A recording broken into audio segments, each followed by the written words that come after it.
안경환 법무장관 후보자에 대해서 가장 지금 말들이 많죠. 네, 난리입니다, 난리. 네. 안경환 후보자에 대한 논란이 뭐예요? 남자란 무엇인가라고 그러니까 안경환 후보자가 쓴 책이 있는데 거기 내용을 일부만 발췌해서 조선일보식으로 조선일보가 그런 거 잘하지 않습니까? 그 전체 맥락에서 이렇게 몇 개 그 한 줄만 딱 끄집어내 가지고 그 사람 원래 뜻이 이런 거다라고 이제 확대 해석하는 그런 방향으로 해서 성매매를 뭐 긍정적으로 평가한다 뭐 이런 또 악의적인 보도도 있고요. 그러니까 남자를 너무 뭐 심하게 뭐 비하한다, 뭐 남성 늑차별 뭐 이렇게 가고 있는 사람이다, 뭐 이런 비난들도 있고. 근데 이 책을 천천히 보면 굉장히 이 좀 비유적인 표현들이 많아서 뭐든지 어떤 한 글자만 가지고 와도 오해할 만한 게 너무 많더라고요.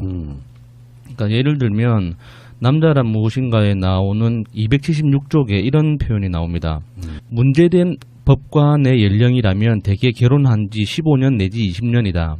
아내는 한국의 어머니가 대부분 그러하듯이 자녀 교육에 몰입한 나머지 남편의 잠자리에 보살핌에는 관심이 없다. 이런 답답한 사정이 위법과 탈선의 변명이 될 리는 없다. 다만 남자의 성욕이란 때로는 어이없이 악마의 유혹에 굴복한다. 이는 사내의 치명적 약점이다. 이게 이런 식으로 남성들의 그 성매매가 어느 정도 합리적인 선택일 수도 있다라는 식으로 해석을 하는 거예요. 그러니까 안경환 후보자의 의도는 그게 아니라 남성이 가지고 있는 취약점, 남성의 그 태생적인 약함이 있는데 그런 것들이 이제 이 생활 속에서 이런 식으로 드러난다고 이야기를 하려고 했던 거지.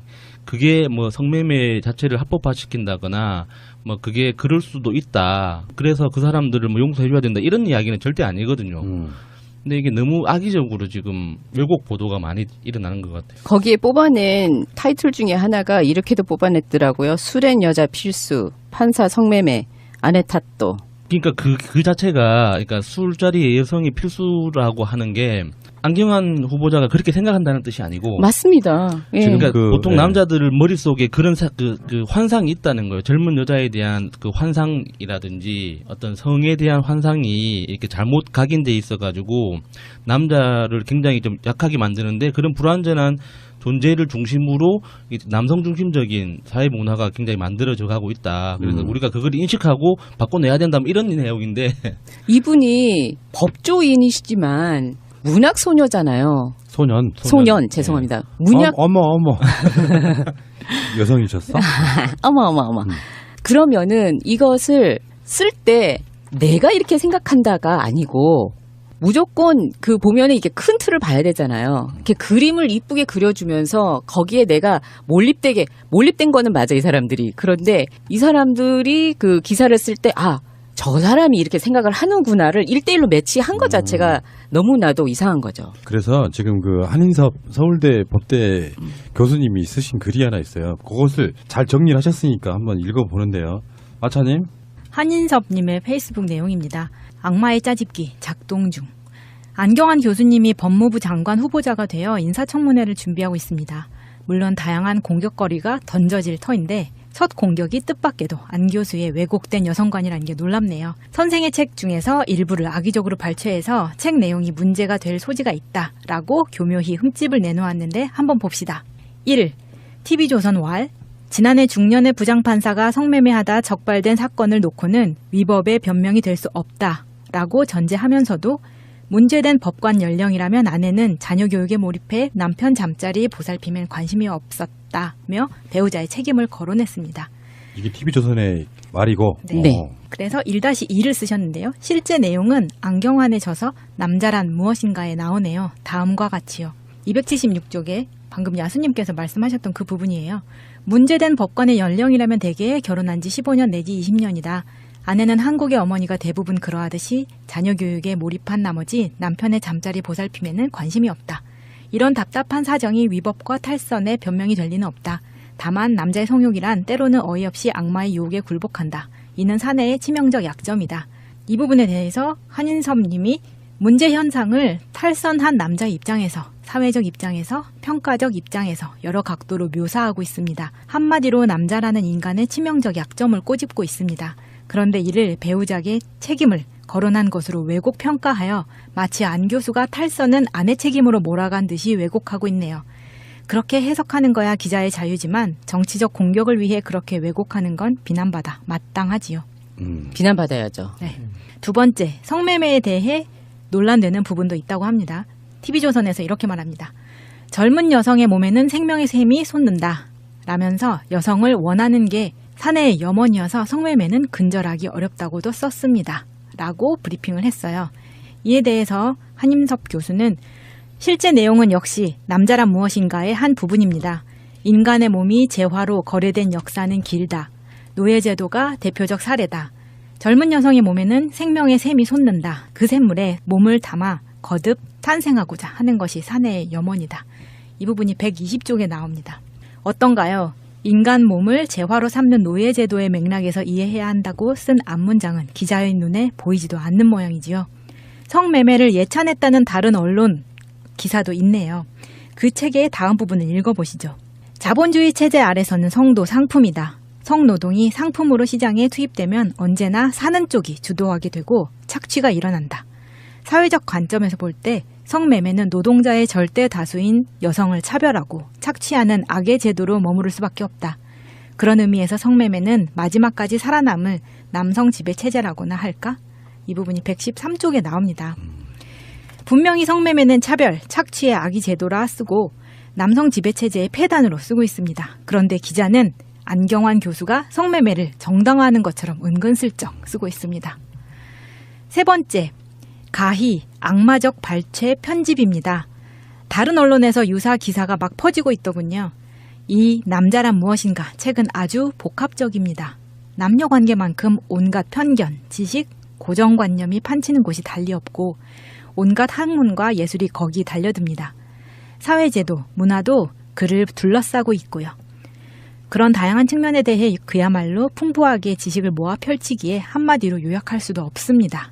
하지만 그같이 악마적 발췌 편집을 하여 본 뜻을 왜곡하고 인사청문회의 먹잇감으로 삼는 짓거리에 대해서는 단호히 질타를 먹여야 할 것입니다. 현명한 시민은 언론의 현혹과 주술에 더 이상 속지 말아야지요. 라고 올려주셨네요. 그게 그거예요. 저도 뭐 팟캐스트 하면서 굉장히 많이 느끼는 건데 대부분의 사람들을 공격하기 위해서 전체 방송의 내용보다는 한 줄의 문장 갖고 트집을 잡으시잖아요. 전체 맥락을 읽어보는 게 중요한 건데 그 안경환 후보자가 왜 이렇게 공격을 받을까? 여기 이제 우리가 해석하기 나름이라고 생각이 드는데 그만큼 기득권들한테는 불편한 존재인 거라고 봐요. 굉장히 불편한 사람이죠. 무섭죠. 지금 개혁을 하셔야 되는데 다 제자잖아. 서울대 제자들이잖아요. 그러네. 그럼 뭐 할 거야? 자네라고 안 하실 테이지만은 자기들이 알아서 머리 숙이는 문화인데 얼마나 불편하겠어요 지금. 그렇다고 해가지고 너무나도 치명적인 잘못을 했다고 지금 내세워야 되는데 내세울 게 없잖아. 근데 조선일보가 작년에 이 책이 나왔을 때는 엄청 또 칭찬을 했어요. 완전 흑평을 썼어요. 눈물도 흘려서는 안 돼. 비장한 말에 짓눌린 남자들이라고 헤드라인을 뽑으면서 이 책이 남자를 굉장히 대변을 잘했다. 이 칭찬을 한 페이지 가득 쓴 또 이런 기록이 나왔어요.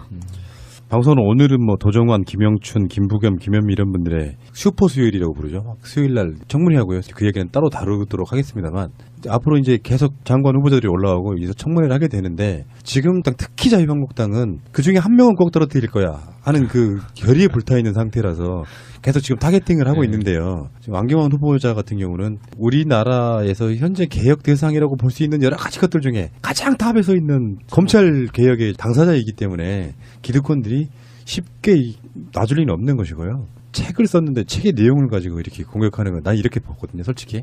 뭐 이게 말고 탁현민 뭐 그 부분도 지금 요즘에 그게 회자되고 있는데 난 이렇게 봐요. 그 사람이 그 역할에 맞느냐가 일단 중요하고요. 일을 잘할 수 있는 사람이냐가 중요하고 두 번째 여성관이라든지 이런 거는 나는 그게 사실 솔직히 말씀드리면 특별하게 뭔가를 혐오하거나 비하하거나 이런 기본적인 마인드 갖고 있는 사람이라면 모르겠지만 책의 이 모든 표현들을 문제 삼아가지고 방송도 해보면 그런 게 있거든요. 나는 전혀 여성 비하의 목적이 없는데 그 많은 수백 개의 방송들 중에서 여성의 비하적인 아주 관습적인 표현을 하나 썼다고 해서 이 사람이 여성 비하 있는 것처럼 부적격 이렇게 이야기하는 그런 느낌들 제가 많이 받아보는 입장에서는 디테일 갖고 안경환 후보자는 자기 책을 몇 권 쓰셨는지 모르겠지만 그 표현 기억도 안 나실 거예요. 그렇죠.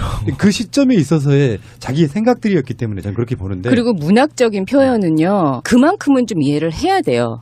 그 문학적인 표현하고 관습적인 거는 또 별개로 봐야 되고 관습적인 표현 자체를 하는 것 말을 하는 것조차도 인지가 안 되는 게 문제라는 게 비난을 받는 게 있어서 그건 정말 별개라고 생각합니다. 그것은. 그리고 이분이 굉장히 존경받는 법학 교수이자 인권위원장이었기도 맞습니다.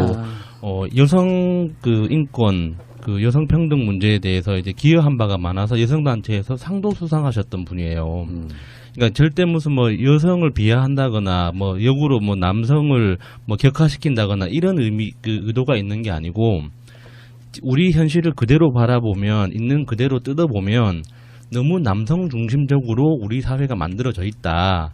그거를 우리가 깨달아야 된다는 게 이제 이분의 기본 그 주장이시거든요.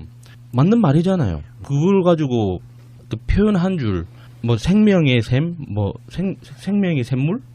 예, 뭐 그거 자체가 그 사람의 생각 자체인 것처럼 몰고 가는 거는 너무 비겁합니다. 아무도 안 도와줬을 때 피우진 지금 보훈처장님을 위해서 헌법재판소에 하고 거기에 그 대변을 해주신 분입니다.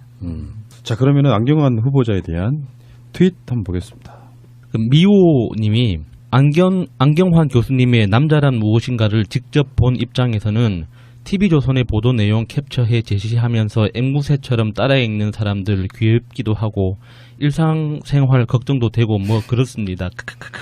그래 판결문 안 보고 판례평석도 하고 영화 안 보고 영화평도 하는데 뭐 그깟 이렇게 하셨는데 요즘 영화 안 보고 영화평 하는 그 평론가들도 많고 판결문 내용도 제대로 안 읽어보고 그 기사에 나온 것만 가지고 뭐 판례 평석 내리고 하는 사람들도 많다고 이제 그러는데 사실 확인을 하는 게 그렇게 어려운 일이 아니거든요. 근데 검색 몇 번만 해보면 요즘 세상에는 그 반대 의견도 충분히 확인해 볼 수 있고 사실관계를 확인할 수 있는데 내 눈앞에 그냥 수동적으로 이렇게 쭉 펼쳐지는 거 말고는 더 이상 찾아보는 게 귀찮은가 봐요. 많은 사람들이. 그러니까 더 악의적이고 왜곡된 게 더 멀리 많이 퍼지는 것 같습니다. 내가 다 내 인맥만 갖고 일을 할 수는 없잖아요. 예, 그러면 예. 어떤 사람 여러 사람한테 사람 좀 추천해 받아 오기도 하고 물론 지금 현재는 이제 청와대 공식 인사 시스템들을 또 활용하겠지만 결국 낙점하는 사람 대통령이잖아요. 예. 그럼 그 중에 이제 안을 여러 명을 올리면은 법무부 장관 후보에 하마평에 올랐던 분들도 후보 리스트에는 올랐을 거예요. 거기서 이제 낙점, 그러니까 점을 딱 찍어서 이 사람으로 할 거야라고 하는 것은 사람을 가려 평가하는 어떤 능력 같은 거라고 보는데 가끔씩 이런 후보자들이 이렇게 올라올 때마다 깜짝 놀라는 게 이건 어떤 느낌이냐면은 네티즌들이 트위터나 이런 SNS상에 대통령이 바뀌면 뭐 정권 교체하면 누구누구를 어떤 자리에 임명했으면 좋겠다고 했던 리스트 분들 있잖아요. 예. 그걸 더 능가하는 경우가 꽤 있어요. 예, 그래서 좀 많이 놀라는 게 있죠. 우리나라에 이렇게 훌륭한 사람이 이렇게 많았나 싶은 맞아요. 것도 있고. 이상봉님의 트윗입니다. 안경환 남자란 무엇인가? 내가 직접 읽고 판단해 보겠다. 서울법대 학장 시절 최초로 여성 교수를 무려 4명이나 채용하고 또 인권위원장 시절이나 기타 이력에서 여성 인권에 크게 기여한 점이 엿보이니 내가 객관적으로 공정하게 평가해 보겠다라고 올려주셨습니다.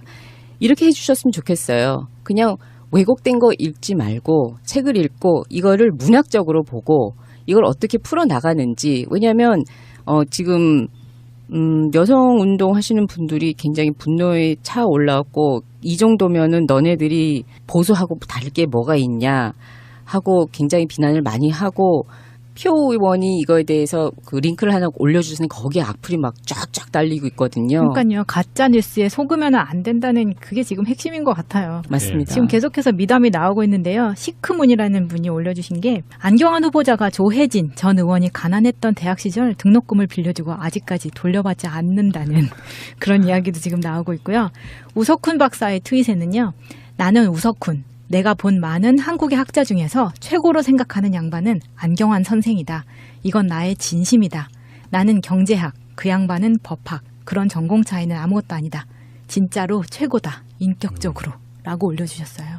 인권위원장 하실 때 이명박이 인권위 기능을 되게 축소시켜가지고 그 항의하는 뜻으로 그 사퇴하셨거든요. 그냥 빡차고 나오셨어요. 그때 인권위 내부에서 네. 안경환 위원장님을 붙잡기 위해서 거의 농성 비슷한 수준으로 붙잡았었어요. 많이 우시는 분도 많았고 내부적으로 그 다음 위원장을 못 오도록 하려고 많이 노력했었어요. 행복을 찾아서님의 트윗입니다. 안경환 교수에 대한 여성 시각에 대한 비난에 대해 내가 제시하고 싶은 물음이 있다.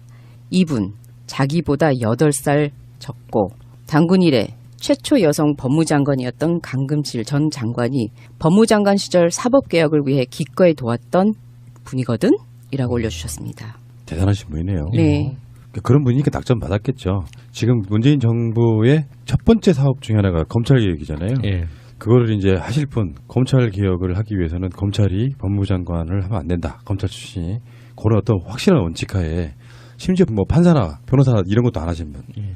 그런 분이 하시는 거예요. 학자시잖아요. 예. 그 조국 민정수석이 그 자리에 올라갈 때부터 좀 어떤 면 예견됐을 수도 있는 안경환 후보자에 대해서 댓글이 들어오는데 오늘 제가 재밌는 게 정말 웃겼던 게 새누리당 이은재 의원 있잖아요. 그 정말 그 국회의원이라고 보기 어려운 천박함의 어떤 결정체에 그분 계시죠. 사퇴하세요. 그러니까 그분이 오늘 문재인 정권이 내놓는 인물들 하나하나마다 다 불량품이라고. 연병 진짜 싸대기를 때리고 싶다. 자기 수준에서 봤을 땐 그게 그렇게 느껴질지 모르겠지만 이건 그들과는 비교 없었을 만큼 고품격인 거고요. 예.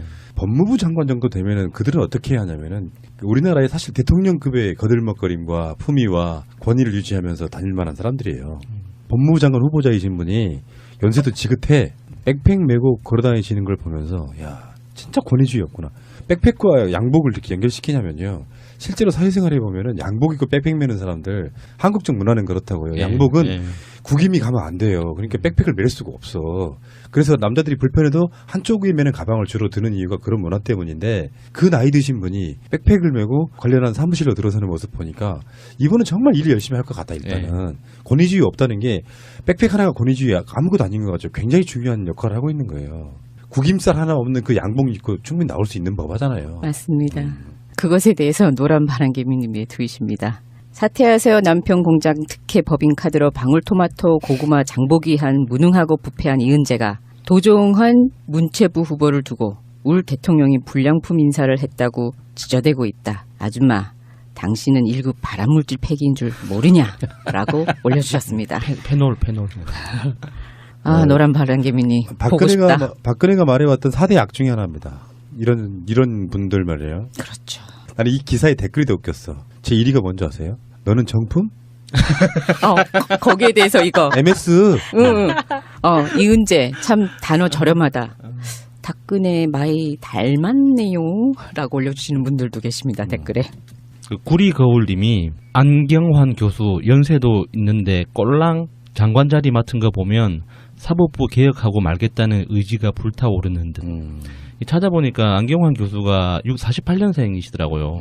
고령화 사회에서도 이르는 작은 나이가 아니죠. 그런데 대단하신 것 같아요. 그 댓글 다신 분이요.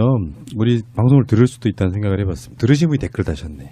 부차가 나오면 왜 가출했냐며 안 된다고 할 것이고 맹자가 나오면 유장전입이라 안 된다고 할 것이며 예수가 나오면 총각이라 안 된다고 하겠지. 근데요 이런 건 있어. 우리 너무 그 비분 관계하실 필요는 없는데 제 생각은 그래요. 논란도 없이 막 무사통과 패스 이건 아니라고 봐. 근데 이제 트집 잡는 게 너무 어처구니가 없어서 화가 날 때가 있는 것이고 이 정도 됐을 때는 이제 우리가 할 수 있는 일이 딱 하나 있습니다. 계속 지지를 보내는 촛불 집회 크게 한번 해야죠. 지금은 이제 문재인 대통령이 김상조 후보자를 임명 강행함으로써 그들이 기다렸다는 듯이 마치 임명 강행하기를 바랬다는 듯이 이제 노골적으로 딴지를 넣고 있잖아요. 다 싫어. 니들 하는 것 무조건 안 해줄 거야. 추경 이런 거 필요 없어. 이렇게 되고 있단 말이에요. 이쯤에 국민들이 주말에 한번 한 150만 정도 모아드려야 됩니다. 촛불 집회 말고 촛불 대잔치 이런 거 한번 하면 좋겠어요. 우리가 또 대규모로 한번 모여주셔야 됩니다. 그게 광화문이든 여의도에 있는 자유한국 당사 앞이든 간에 그 뭐 문자 행동 이런 거는 부족해. 그쪽에다가 한번 제대로 해놓고 따로 한쪽에서는 진짜로 국회의선 조기총선 외치는 것도 좀 있어야 돼요. 그냥 내버려 두니까 그냥 아주 홀로덩 벗고 완전히 미친놈들이 지금 길거리 활보하는 그런 느낌이에요. 약간 이런 생각을 해봤어요. 적폐 대상하고 협치를 하려니까 이건 아무것도 안 되는 거예요.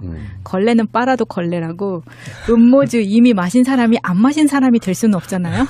정우택 안 본는 삽니다. 찌라시님이 정말 명언을 남겼다고 생각해요. 이 걸리 같은 새끼. 그거 방송하면서 같이 그 얘기를 듣는데 어찌나 웃긴지 이 걸레 같은 새끼. 그리고 이제 뭐 지금 여러 후보자들 지금 그 후에 오늘 슈퍼 수요일에 한 네 후보자 말고도 뭐 계속해서 지금 청문회 시리즈가 이어지고 있는데 흠결을 잡을 수는 있는데요. 이게 이슈가 안 돼요.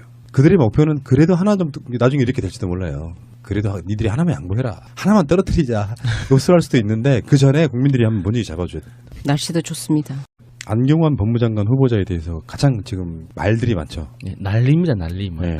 안경환 후보자에 대한 논란이 뭐예요? 남자란 무엇인가라고 그러니까 안경환 후보자가 쓴 책이 있는데 거기 내용을 일부만 발췌해서 조선일보식으로 조선일보가 그런 거 잘하지 않습니까?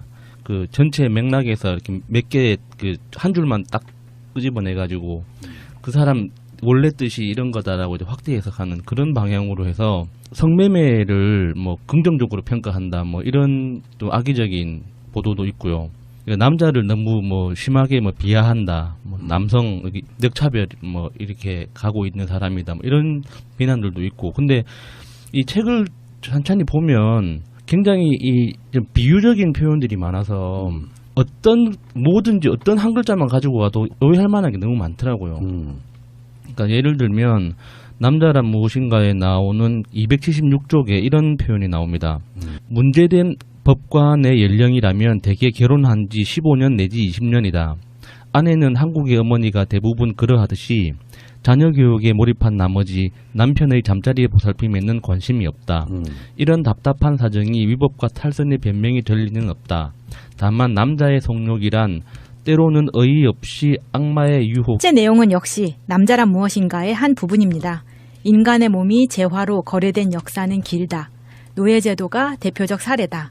젊은 여성의 몸에는 생명의 샘이 솟는다. 그 샘물에 몸을 담아 거듭 탄생하고자 하는 것이 사내의 염원이다. 이 부분이 120쪽에 나옵니다. 어떤가요? 인간 몸을 재화로 삼는 노예제도의 맥락에서 이해해야 한다고 쓴 앞문장은 기자의 눈에 보이지도 않는 모양이지요. 성매매를 예찬했다는 다른 언론 기사도 있네요. 그 책의 다음 부분을 읽어보시죠. 자본주의 체제 아래서는 성도 상품이다. 성노동이 상품으로 시장에 투입되면 언제나 사는 쪽이 주도하게 되고 착취가 일어난다. 사회적 관점에서 볼 때 성매매는 노동자의 절대 다수인 여성을 차별하고 착취하는 악의 제도로 머무를 수밖에 없다. 그런 의미에서 성매매는 마지막까지 살아남을 남성 지배 체제라고나 할까? 이 부분이 113쪽에 나옵니다. 분명히 성매매는 차별, 착취의 악의 제도라 쓰고 남성 지배 체제의 폐단으로 쓰고 있습니다. 그런데 기자는 안경환 교수가 성매매를 정당화하는 것처럼 은근슬쩍 쓰고 있습니다. 세 번째, 가히 악마적 발췌 편집입니다. 다른 언론에서 유사 기사가 막 퍼지고 있더군요. 이 남자란 무엇인가 책은 아주 복합적입니다. 남녀 관계만. 조선의 말이고. 네. 그래서 1-2를 쓰셨는데요. 실제 내용은 안경환에 져서 남자란 무엇인가에 나오네요. 다음과 같이요. 276쪽에 방금 야수님께서 말씀하셨던 그 부분이에요. 문제된 법관의 연령이라면 대개 결혼한 지 15년 내지 20년이다. 아내는 한국의 어머니가 대부분 그러하듯이 자녀 교육에 몰입한 나머지 남편의 잠자리 보살핌에는 관심이 없다. 이런 답답한 사정이 위법과 탈선의 변명이 될 리는 없다. 다만 남자의 성욕이란 때로는 어이없이 악마의 유혹에 굴복한다. 이는 사내의 치명적 약점이다. 이 부분에 대해서 한인섭 님이 문제 현상을 탈선한 남자 입장에서, 사회적 입장에서, 평가적 입장에서 여러 각도로 묘사하고 있습니다. 한마디로 남자라는 인간의 치명적 약점을 꼬집고 있습니다. 그런데 이를 배우자에게 책임을 거론한 것으로 왜곡 평가하여 마치 안 교수가 탈선은 아내 책임으로 몰아간 듯이 왜곡하고 있네요. 그렇게 해석하는 거야 기자의 자유지만 정치적 공격을 위해 그렇게 왜곡하는 건 비난받아 마땅하지요. 비난받아야죠. 네. 두 번째, 성매매에 대해 논란되는 부분도 있다고 합니다. TV조선에서 이렇게 말합니다. 젊은 여성의 몸에는 생명의 샘이 솟는다. 라면서 여성을 원하는 게 사내의 염원이어서 성매매는 근절하기 어렵다고도 썼습니다. 라고 브리핑을 했어요. 이에 대해서 한임섭 교수는 문학 소녀잖아요. 소년. 죄송합니다. 문학 어머. 여성이셨어? 어머. 그러면은 이것을 쓸 때 내가 이렇게 생각한다가 아니고 무조건 그 보면은 이게 큰 틀을 봐야 되잖아요. 이렇게 그림을 이쁘게 그려주면서 거기에 내가 몰입된 거는 맞아, 이 사람들이. 그런데 이 사람들이 그 기사를 쓸 때 저 사람이 이렇게 생각을 하는구나를 1대1로 매치한 것 자체가 너무나도 이상한 거죠. 그래서 지금 그 한인섭 서울대 법대 교수님이 쓰신 글이 하나 있어요. 그것을 잘 정리를 하셨으니까 한번 읽어보는데요. 마차님. 한인섭님의 페이스북 내용입니다. 악마의 짜집기 작동 중. 안경환 교수님이 법무부 장관 후보자가 되어 인사청문회를 준비하고 있습니다. 물론 다양한 공격거리가 던져질 터인데 첫 공격이 뜻밖에도 안 교수의 왜곡된 여성관이라는 게 놀랍네요. 선생의 책 중에서 일부를 악의적으로 발췌해서 책 내용이 문제가 될 소지가 있다라고 교묘히 흠집을 내놓았는데 한번 봅시다. 1. TV조선 왈. 지난해 중년의 부장판사가 성매매하다 적발된 사건을 놓고는 위법의 변명이 될 수 없다라고 전제하면서도 문제된 법관 연령이라면 아내는 자녀 교육에 몰입해 남편 잠자리 보살핌엔 관심이 없었다며 배우자의 책임을 거론했습니다. 이게 TV 이게 굴복한다. 이는 사내의 치명적 약점이다. 이게 이런 식으로 남성들의 그 성매매가 어느 정도 합리적인 선택일 수도 있다라는 식으로 해석을 하는 거예요. 그러니까 안경환 후보자의 의도는 그게 아니라 남성이 가지고 있는 취약점, 남성의 그 태생적인 약함이 있는데 그런 것들이 이제 이 생활 속에서 이런 식으로 드러난다고 이야기를 하려고 했던 거지. 그게 뭐 성매매 자체를 합법화시킨다거나 뭐 그게 그럴 수도 있다. 그래서 그 사람들을 뭐 용서해줘야 된다. 이런 이야기는 절대 아니거든요. 근데 이게 너무 악의적으로 지금 왜곡 보도가 많이 일어나는 것 같아요. 거기에 뽑아낸 타이틀 중에 하나가 이렇게도 뽑아냈더라고요. 술엔 여자 필수, 판사 성매매, 아내 탓도. 그러니까 그 자체가 그러니까 술자리에 여성이 필수라고 하는 게 안경환 후보자가 그렇게 생각한다는 뜻이 아니고 맞습니다. 예. 그러니까 그, 보통 네. 남자들 머릿속에 그런 그 환상이 있다는 거예요. 젊은 여자에 대한 그 환상이라든지 어떤 성에 대한 환상이 이렇게 잘못 각인돼 있어가지고 남자를 굉장히 좀 약하게 만드는데 그런 불완전한 존재를 중심으로 남성 중심적인 사회 문화가 굉장히 만들어져 가고 있다. 그래서 우리가 그걸 인식하고 바꿔내야 된다. 이런 내용인데 이분이 법조인이시지만